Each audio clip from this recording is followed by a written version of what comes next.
Arehoy, din ho kami nagawa sa Kalatagan, Balibagaw. Areho ang aking kasama, are. Naglalagare. Nagpupunta pa ako, walang panggas. At yun ho naman yung isa, yo, nasa sa may andam yo. Masyadong mahiyain yun eh, lagi nakabukod.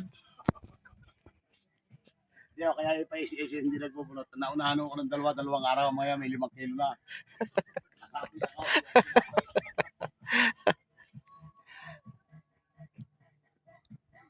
Ayan ho, ang bangka ng aming ginagawa. Bagong kain lang ho kamay entra at ang isa naman yan. Nagagawa ng mga tangkay ng kanyang pait. Sa sobrang bilis ho ng kanyang pait ay basag ng basag ang puluhan.